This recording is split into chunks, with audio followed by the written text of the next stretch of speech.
when your husband takes longer to get ready for the video than you. Not true. Hey, what's up? It's Alyssa from Mixed Up Money. Welcome to my channel. Today I'm joined by my husband.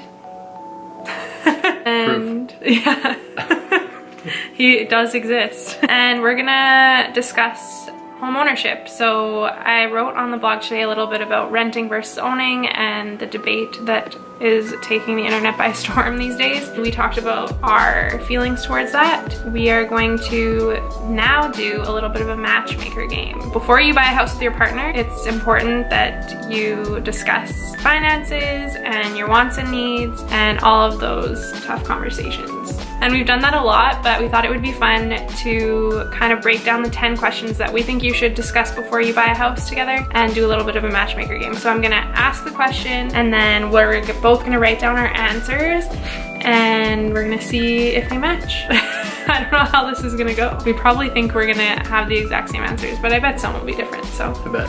What is the max budget? So what is the maximum you would be willing to spend on a house? I can't look at yours. Yeah, don't. Okay. Whoa, you looked! Yeah, well, but okay. I'm already done. Ready? So yeah, pretty close. I would be willing to go up to $550 if it was like the most amazing house I've ever seen in my life. Or if we had more significant down payment. What does the happy face count for? I was just trying to throw you off. Oh, okay. So the next question, how long do you want to own this house that we buy? You can put years, you can put a starter home, you can put forever home, whatever you think. Did you just look? Yeah, it's hard not to, you're showing me. 1, 2, 3. Nice, forever, both of us. Yeah, we've talked a lot about that. Like, I'm not surprised we both put that. I don't personally believe in the like starter home thing. I don't know if you do. No, or I think you just need to, it's such a significant purchase in your lifetime that I feel like I don't want to wind up like one of those couples on Love It or List It where they're like, we totally outgrew our home, and it's like, how did you not, you weren't plan thinking for this? 10 years down the road? It's like, even though we both say forever doesn't necessarily mean we're going to be in that house forever, but I think that's if you go in with that mindset, yeah, you're going to be thinking a lot more foresightable. Foresightable, yeah, totally.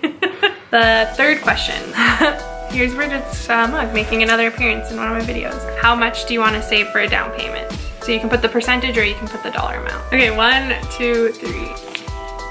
What'd you put? I can't read yours. I've said 20% goal, and then I just put as much as possible in brackets, or more the better. Right. Obviously, yeah, like my mindset is like I would prefer to have nothing less than 20%, but I would be willing to put 15% down. Like if we went up to that 550. Okay, number 4. Where do you want to live? City-wise, neighborhood-wise, whatever. If you've had more serious discussions about that, or if you already know what city you'd like to live in, it's not as difficult, but just general, where do you want to live? It's tough to match. I put South Calgary or Cochrane. Yeah, I put YYC area, so Calgary area. Yeah, we've already kind of discussed neighborhoods. Southwest, south or west, southwest. No north. No. No north at all. We're a little too far north right now. Okay, number 5 is what type of home do you want? I put detached, 4 bedrooms, 3 bath. I put detached, quiet street, cul-de-sac. No, I put detached. This blurry there. I put detached with garage. Yeah, obviously more than 1 bathroom. Still can't believe how many houses out there only have 1 or 1.5 bath. It's just not. And so kind of on that topic, since we both kind of went into a little bit more detail, one of the questions is name your 3 non-negotiables. So like 3 things that you absolutely have to have in the house for you to consider buying. That's this one? Yeah. Oh. No, I need one more. Oh, okay. Yeah, you have 10 seconds. 10 seconds to make the biggest financial decision of your life. Okay, I said number 1, 4 bedrooms, or 3 plus an office space, because that's a definite need for us. Garage, and 2 plus bathrooms. So I put 4 bedrooms. I don't think I can have any less than that. Yeah. Like, it's important to me that we have an office space / guest room and that we still have enough room to grow a family. Number 2 is a garage. It's freezing in Canada. When you've lived with one and you've lived without one, it's tough. Yeah. To go without. And number 3 is privacy. Part of the reason I think we're looking more suburbs and outskirts of city is because inner city, everyone's so close and it just feels like people are peering into your backyard, and I hate that. Yeah. Or we've done the apartment condo. Yeah, and it's just so loud and we're over it. Okay, the 7th question is, what type of home do you want if you had to choose between a new build, a fixer-upper, or just an older house that doesn't need any renovations? Pretty confident in this one. Yeah. Okay, 1, 2, 3. New? Yeah, I put new build. New. I said just anything that requires no renovations. Yeah, I'd say so. We've looked at in areas that have more established community that have been around for decades, and it's great that they have, you know, that character. New is just, it comes with so much more peace of mind, I feel like, and just, yeah, when you're doing home inspection wise, it's just, no matter if it comes up clear and they don't find anything, chances are down the road, you know, there'll be some kind of issue that, yeah. And we don't want to worry about that stuff. Okay, number 8. Before you buy a home, how much should you have in your emergency fund? Good question. You good? Yep. You just drawing? Yes. 10K. Yeah, I put minimum 10K. Nice. I put the arrow because I feel like even if you have 10K in your emergency fund, it doesn't mean that you just stop there. Like we just said, things can happen to your house like so fast. Also because of closing costs, like what if something comes up, like what if we have to pay the other person's property taxes? Things that come up tend not to be $20 or $40. Yeah. Too, no. right, That's a renter's fix. Exactly. So number 9 is, should we both be on the mortgage?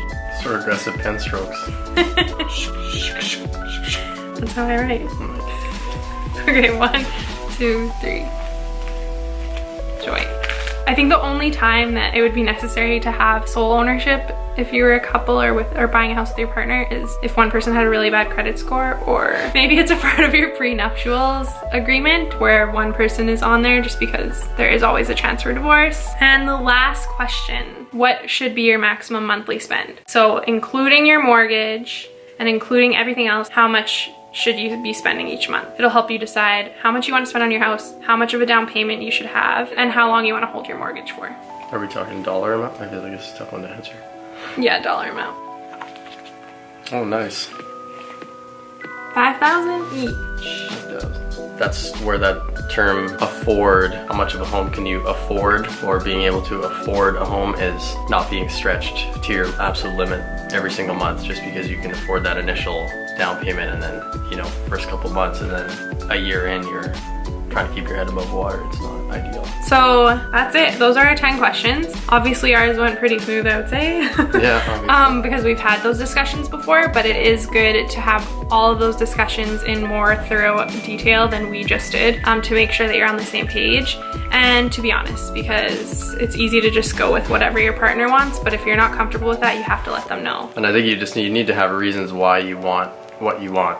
You can't just say, oh, we want 5 bedrooms if you don't have a plan for all those things, because then you're gonna get nowhere. You're gonna be butting heads. No compromise there. Like love and realistic couples. Exactly. So that's all I have for you this week. Check out my blog post, I'll link it below. Feel free to let us know if you guys do this and how it goes for you and your significant other. And I will see you guys next Tuesday. Thanks for coming. Thanks. See you Tuesday. Bye.